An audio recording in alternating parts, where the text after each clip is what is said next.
Bardhaman medical college হাসপাতাল থেকে সন্দীপ ঘোষের ঘনিষ্ঠ ডাক্তার বিরূপাক্ষ বিশ্বাসকে কাকদ্বীপ সুপার স্পেশালিটি হাসপাতালে বদলির প্রতিবাদে সরব হলেন দক্ষিণ 24 পরগনা জেলার কাকদ্বীপের নাগরিক সমাজ। আজ দুপুরে কাকদ্বীপ হাসপাতালের সামনে বুকে প্ল্যাকার্ড ঝুলিয়ে বিক্ষোভ দেখালেন বামকর্মী সমর্থকেরা। আরজিকর কাণ্ডের বিচার চেয়ে হ্যান্ডমাইকে তাদের স্লোগান দিতে দেখা যায়। বিক্ষোভকারীদের দাবি, বিরূপাক্ষ বিশ্বাসের বিরুদ্ধে কেন স্বাস্থ্য দপ্তর কোনো ব্যবস্থা না নিয়ে কাকদ্বীপ সুপার স্পেশালিটি হাসপাতালে বদলি করল। আরজিকর হাসপাতালের দুর্নীতি, চিকিৎসক পড়ুয়ার খুন ও ধর্ষণের ঘটনার তথ্য প্রমাণ লোপাটকারী বিরূপাক্ষ বিশ্বাসের উপযুক্ত বিচার না হওয়া পর্যন্ত এই হাসপাতালে যোগ দিতে দেব না। যদি তিনি যোগ দিতে আসেন, আমরা সমাজের সমস্ত স্তরের মানুষ আরও বৃহত্তর আন্দোলন গড়ে তুলব।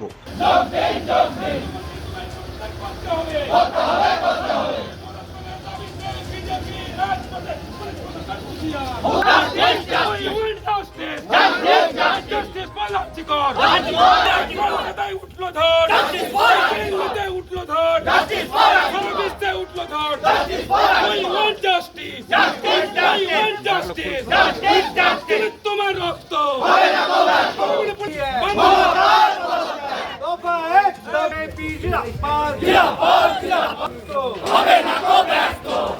তোমার রক্ত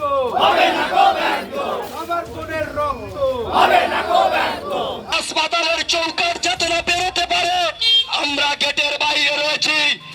আমরা জীবন দিয়ে রক্ষা করব কাকদ্বীপের সম্মান। যারা কাকদ্বীপের সম্মানকে ভুলুণ্ঠিত করতে চায়, একটা ভিন্ন চক্রান্ত তৈরি করছে। এই বিরূপাক্ষ বিশ্বাস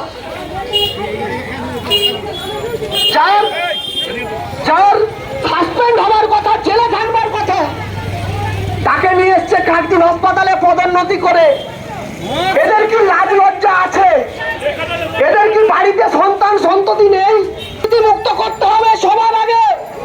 এখানে তো পশ্চিমবঙ্গে ধর্ষণের অভিযোগ থানায় নিয়ে গেলে নিতে চায় না, তাকে নানা রকমের দাবিয়ে দেওয়া হয়, ভয় দেখানো হয়, মেয়ের বিয়ে দিতে হবে, মেয়ে মুখ দেখাতে পারবে না।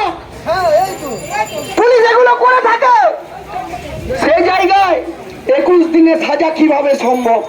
দক্ষিণ 24 পরগনা থেকে গোপাল শীলের রিপোর্ট, সংবাদ শিরোনাম। আপনারা দেখছেন সংবাদ শিরোনাম।